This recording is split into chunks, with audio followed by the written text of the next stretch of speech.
India എന്ന ആശയം ഈ സുധാ മേനോന്റെ പുസ്തകത്തെ കുറിച്ചൊരു ചർച്ച വെക്കുന്നു എന്ന് പറഞ്ഞ് വിളിച്ച സമയത്ത് ഞാനിത് ഈ സുധാ മേനോന്റെ ചില ലേഖനങ്ങൾ മാതൃഭൂമിയിൽ വന്നതും അതുപോലെ തന്നെ മനോരമയിൽ വന്നതൊക്കെ നേരത്തെ വായിച്ചെന്നല്ലാതെ ഈ പുസ്തക രൂപത്തിൽ വായിച്ചിട്ടുണ്ടായിരുന്നില്ല.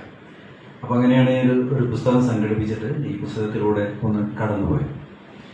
അപ്പോൾ ഈ പുസ്തകത്തിലൂടെ കടന്നു പോകുമ്പോൾ എൻ്റെ മനസ്സിൽ ഉണ്ടായ ഉണർന്ന കുറേ കാര്യങ്ങളുണ്ട്. അതായത് ഇപ്പം നമ്മുടെ ജീവിതത്തെയും നമ്മുടെ ചുറ്റുപാടുകളെയും നിരീക്ഷിച്ചുകൊണ്ടാണല്ലോ എല്ലാവരും ജീവിക്കുന്നത്.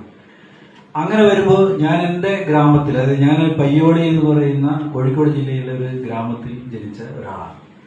ഈ ഗ്രാമത്തിൽ ഞാൻ എൻ്റെ ചെറുപ്പകാലം കണ്ട് വളർന്നത് എങ്ങനെയാണെന്ന് പറഞ്ഞു കഴിഞ്ഞാൽ, എല്ലാ ആൾക്കാരും എല്ലാ വീടുകളിലും കയറി ഇറങ്ങുകയും എല്ലാ ഭക്ഷണങ്ങളും എല്ലാ വീടുകളിലേക്കും പരസ്പരം പങ്കുവെക്കുകയൊക്കെ ചെയ്യുന്ന ഒരു സമൂഹമായിരുന്നു ഞങ്ങളുടെ ചുറ്റുമുണ്ടായിരുന്നത്.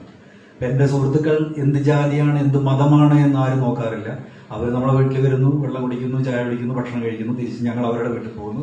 അവരുടെ ഉമ്മമാർ നമ്മുടെ ഉമ്മമാരായിരുന്നു, അവരുടെ അമ്മ നമ്മുടെ അമ്മയായിരുന്നു. ഈ രീതിയിലുള്ള ഒരു ബാല്യകാലത്തിന്റെ ഓർമ്മകളാണ് സത്യത്തിൽ ഇന്ത്യ എന്ന ആശയം എന്ന ബുക്ക് വായിച്ചപ്പോൾ ആദ്യം എൻ്റെ മനസ്സിലോടി എത്തിയത്.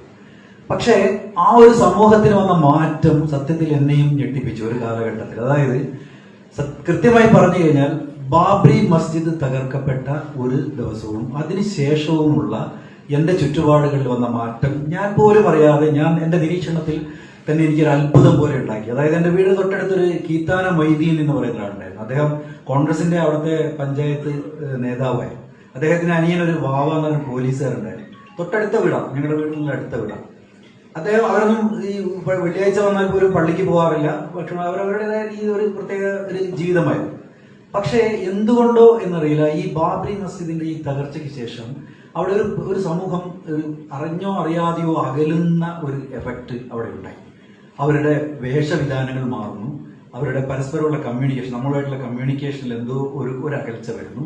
എന്നാൽ ഞങ്ങളൊന്നും ചെയ്തിട്ടോ അല്ലെങ്കിൽ അവരൊന്നും ചെയ്തിട്ടോ ഒന്നുമല്ല, പക്ഷെ എവിടെയോ ഒരു ഭീതി, അറിഞ്ഞോ അറിയാതെയോ വന്ന ഒരു ഭീതി അവിടെ ഉണ്ടായി എന്നുള്ളത് ഒരു വാസ്തവമാണ്. അപ്പൊ അതിൽ തന്നെയാണ് ഇന്ത്യ എന്ന ആശയത്തിനാണ്. ഇന്ത്യ എന്ന് പറഞ്ഞു കഴിഞ്ഞാൽ എല്ലാത്തിനെയും ഉൾക്കൊള്ളുന്നു. അപ്പൊ ഞാൻ ഇന്ത്യയിലെ ഈ പറയുന്ന മാതിരി തന്നെ ഒരുവിധം എല്ലാ സംസ്ഥാനങ്ങളിലും യാത്ര ചെയ്തിട്ടുള്ള ഒരാളാണ്. യാത്രയുടെ ജോലിയുടെ ഭാഗമായിട്ടും അല്ലാതെയും യാത്ര ചെയ്തിട്ടുള്ള ആളാണ്. അപ്പൊ ഇതിലൊക്കെ കാണുമ്പോൾ ഇന്ത്യയുടെ അത്രയും ഒരു വൈവിധ്യവും ഒരു സംസ്കാരം വേറെ ഈ ലോകത്ത് തന്നെ വേറെ എവിടെയും ഉണ്ടാവുമെന്ന് തോന്നുന്നില്ല. ഇപ്പൊ നാഗാലാൻഡിൽ പോയി കഴിഞ്ഞാൽ നിങ്ങൾക്ക് നാഗാലാൻഡിൽ അവിടെ പട്ടിയെത്തുന്ന ആൾക്കാരെ കാണാം. അവിടുത്തെ മാർക്കറ്റിലൂടെ ഒന്ന് നടന്നു നോക്കി കഴിഞ്ഞാൽ അവിടെ പാമ്പും പഴുതാരയും എല്ലാം തിന്നുന്ന ആൾക്കാരെ കാണാം. ഈ നമ്മളെ ഇങ്ങോട്ട് വന്നു കഴിഞ്ഞാൽ വേറൊരു ഭക്ഷണ രീതി, വേറൊരു സംസ്കാരം, വേറൊരു വസ്ത്ര രീതി, ഇതൊക്കെയുമാണ്.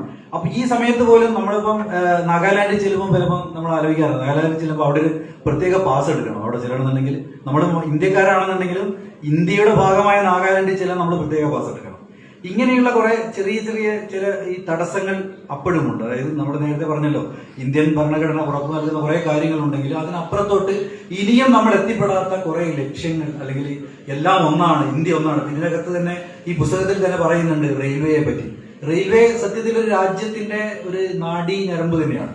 അതായത് നാഗാലാൻഡിൽ ഇരിക്കുന്ന, അല്ലെങ്കിൽ നാഗാലാൻഡിലോ ത്രിപുരയിലോ മണിപ്പൂരിലോ ഇരിക്കുന്ന റെയിൽവേ ലൈനിന്റെ ഏറ്റവും അറ്റം ഈ കേരളത്തിലെ കന്യാകുമാരി അല്ലെങ്കിൽ തമിഴ്നാട്ടിലെ കന്യാകുമാരിയിൽ എത്തുന്നുണ്ട് എന്ന് പറയുമ്പോൾ തന്നെ ഒരു ഇന്ത്യയുടെ ഒരു ഏകതയുടെ ഒരു നാഡീ ഞരമ്പ് അതിലൂടെ ഓടുന്നുണ്ട്, അതിലൂടെ ഒരു രക്തപ്രവാഹം ഉണ്ട് എന്ന് നമുക്ക് ഉറപ്പിക്കാം.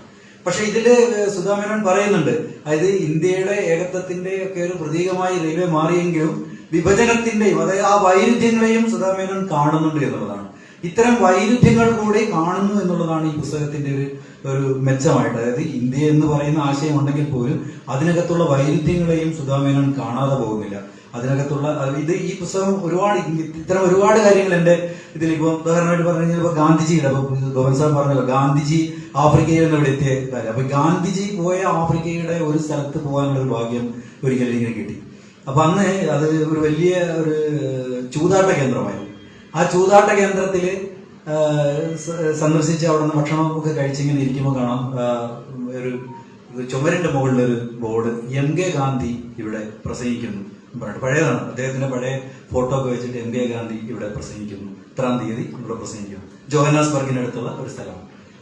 അപ്പൊ ഞാനതിങ്ങനെ ആലോചിച്ചു, ഇതൊരു വളരെ കഷ്ടമായി പോയി. കാരണം വെച്ചാൽ ഗാന്ധിജി പോലുള്ള ഒരാള് അവിടുത്തെ ഒരു ചൂതാട്ട കേന്ദ്രത്തിന്റെ ഭിത്തിയിലാണല്ലോ വന്നത് എന്ന് ആ ഒരു നിമിഷം ആലോചിച്ചു. പക്ഷെ അതേ നിമിഷം തന്നെ ആലോചിച്ചു, കാരണം ഗാന്ധിജിയുടെ അനുയായികൾ എന്ന് പറയുന്ന പലരും നമുക്കറിയാം, ഇവിടുത്തെ രാഷ്ട്രീയത്തിലുള്ള ഒരു വലിയ വിഭാഗത്തെ നോക്കിക്കഴിഞ്ഞാൽ പോലും അവരും പലരും ചൂതാട്ട കേന്ദ്രങ്ങളിൽ എത്തുന്ന ആൾക്കാരുണ്ട്. ഈ ഗാന്ധിജി പറയുന്ന ആശയങ്ങൾക്ക് വിരുദ്ധമായി പ്രവർത്തിക്കുന്നവരൊക്കെ ഉണ്ട്. അത് എന്തോ ഒരു ചരിത്രത്തിലെ ചരിത്ര പുരുഷന്മാർക്കും ചരിത്ര നേതാക്കൾക്കും ഒക്കെ വരുന്ന ഒരു ദുര്യോഗം പോലെയാണ് പലപ്പോഴും തോന്നിയിട്ടുള്ളത്. അപ്പം ദൈവത്തിനെ അല്ലെങ്കിൽ നിങ്ങൾ ഞങ്ങൾ ഇന്ന രീതിയിലൊക്കെ ആരാധിക്കണം, കണ്ണാടി വെച്ച് ആരാധിക്കണം എന്നൊക്കെ നമ്മൾ അദ്ദേഹത്തെ പ്രതിമയാക്കി മാറ്റിയതും കേരളത്തിന്റെയും ഒക്കെ ചരിത്രത്തിലാണ്. ഈ ചരിത്ര പുരുഷന്മാർക്ക് സംഭവിക്കുന്ന ഒരു ദുർഗതി ആണത്. നേരെ മറിച്ച് ഒരു വായനാ ദിനം കൂടി ആയതുകൊണ്ട് പറയാം, നമുക്ക് ഈ ചരിത്ര പുരുഷന്മാരായാലും ശരി, ചരിത്ര നേതാക്കളായാലും ശരി, അവരുടെ ഗ്രന്ഥങ്ങളെയും അവരുടെ ആശയങ്ങളെയും അതേപടി വായിക്കുകയും ആ മൂല്യബോധത്തോടു കൂടി ഉൾക്കൊള്ളുകയും ചെയ്യുന്നിടത്ത് എവിടെയോ നമുക്ക്, നമ്മുടെ രാജ്യത്തിലുള്ള പൗരന്മാർക്ക് എവിടേക്കോ ഒരു പിഴവ് സംഭവിക്കുന്നുണ്ട് എന്നുള്ളത് തർക്കമറ്റ വസ്തുതയാണ്. അതിനകത്ത് കൃത്യമായ ഒരു വായന എന്താണ്, ആ ഒരു മൂല്യബോധത്തോടു കൂടിയുള്ള ഒരു വായന, അല്ലെങ്കിൽ സ്വാതന്ത്ര്യത്തെ പറ്റി ഇത്രയധികം ഉദ്ഘോഷിച്ച, അപ്പം നിങ്ങളിപ്പോ ഒരു പാർട്ടി, പ്രത്യേക രാഷ്ട്രീയ പാർട്ടിയാണെന്നുണ്ടെങ്കിൽ പോലും പറയുന്നതിൽ തെറ്റുണ്ടെങ്കിൽ ക്ഷമിക്കുക, എങ്കിലും പറയാതിരിക്കാൻ വയ്യ. അപ്പം ഇത്രയധികം ഇത് അടിയന്തരാവസ്ഥയുടെ 50-ാം വർഷം കൂടി ആഘോഷിക്കുന്ന ഒരു സമയമായതുകൊണ്ട് പറയുകയാണ്, ഇത്രയും സ്വാതന്ത്ര്യത്തിന് വേണ്ടിയൊക്കെ പടവരുതിയ ഒരു പ്രസ്ഥാനത്തിൽ നിന്ന് തന്നെ ഇത്തരം ഒരു അടിയന്തരാവസ്ഥ എന്ന് പറയുന്ന ഒരു വൈരുദ്ധ്യവും നമ്മൾ അനുഭവിക്കണം, ഇന്ത്യൻ ജനത അനുഭവിക്കേണ്ടി വന്നു. ഇതിൽ തന്നെ പറയുന്ന പല കാര്യങ്ങൾ ആർക്കും നമുക്ക് ആലോചിക്കുമ്പോൾ ഇത്രയും കൊല്ലം ഭരിച്ചിട്ടും നമുക്ക് എന്തുകൊണ്ട് ഇത്തരം കാര്യങ്ങളൊന്നും മാറ്റാൻ പറ്റിയില്ല, അല്ലെങ്കിൽ എന്തുകൊണ്ട് ഇതിൽ പറയുന്ന ഒരുപാട് കാര്യങ്ങളിൽ ഈ സമൂഹത്തിൽ മാറ്റം വരുത്തേണ്ട ഒരുപാട് കാര്യങ്ങളിലൂടെ സുധാമേനോന്റെ തൂലിക കടന്നു പോകുന്നുണ്ട്. പക്ഷെ എന്തുകൊണ്ട് മാറിയില്ല? അപ്പൊ അവിടെ എവിടെയോ നമ്മുടെ ഒരു പിഴവുണ്ട്, അല്ലെങ്കിൽ നമ്മൾ വളർത്തിയെടുത്ത ഒരു സംസ്കാരത്തിന്റെയോ ഒരു വായനയുടെ ശരിയായ വായനയല്ലാത്തതിന്റെയോ എന്തോ ഒരു പ്രശ്നമുള്ളതുപോലെയാണ് ഈ പുസ്തകം എന്നോട് സംവദിച്ചത്. അതാണ് ഞാൻ നിങ്ങളുമായിട്ട് ഇവിടെ പങ്കുവെക്കുന്നത്. ഇതുപോലെ തന്നെ ഇപ്പൊ ഇന്ത്യ എന്ന ആശയത്തെ പോലെ തന്നെ പ്രധാനപ്പെട്ട ഒരു കാര്യമാണ് ഇന്ത്യയിലൂടെ മുഴുവൻ നമ്മളെല്ലാവരും തന്നെ ഇന്ത്യയിലൂടെ യാത്ര ചെയ്യണമെന്നും ഇന്ത്യയുടെ ഈ വൈവിധ്യങ്ങൾ മനസ്സിലാക്കണമെന്നുള്ളതും, അത്തരം വൈവിധ്യങ്ങൾ മനസ്സിലാക്കുകയും ഇന്ത്യ ഒന്നാണ് എന്നുള്ളൊരു ബോധം വരികയും കൂടെ ചെയ്താൽ മാത്രമേ ഈ ഇന്ത്യ എന്ന ആശയം, അല്ലെങ്കിൽ ഇന്ത്യ എന്ന ആശയത്തിൽ നമ്മൾ ലോകമെന്ന മഹാ ആശയത്തിലേക്ക് വളരേണ്ട ഒരു കാലം കൂടിയാണിത്. കാരണം ഇന്ന് നമ്മുടെ ശാസ്ത്ര സാങ്കേതിക വിദ്യകളൊക്കെ വളർന്നു കഴിഞ്ഞു. നമ്മൾ ഇന്ന് ഇന്ത്യക്കാർ ലോകത്തിന്റെ എല്ലാ ഭാഗങ്ങളിലും എത്തുന്നു, കുട്ടികൾ പഠിക്കാൻ പോകുന്നു, അവർ ഇങ്ങോട്ട് വരുന്നു. ഇങ്ങനെ പരസ്പരം കൊടുക്കൽ വാങ്ങലുകളുടെ ഒരു ലോകത്ത് നമ്മൾ വീണ്ടും യുദ്ധത്തെ കുറിച്ചോ അല്ലെങ്കിൽ ഈ അതിരുകളെ കുറിച്ചോ ഒക്കെ ചിന്തിക്കുന്നതിൽ അർത്ഥമില്ല. അത്തരം അതിരുകൾ മായുന്ന ഒരു കാലം സ്വപ്നം കണ്ടുകൊണ്ടാവണം ഏത് എഴുത്തും ഏത് രചനയും ഏത് വായനയും എന്ന് കൂടി പറഞ്ഞുകൊണ്ട് ഈ വൈകിയ വേളയിൽ ഞാൻ കൂടുതൽ ദീർഘിപ്പിക്കുന്നില്ല. എന്നെ കേട്ട എല്ലാവർക്കും നന്ദി, നമസ്കാരം.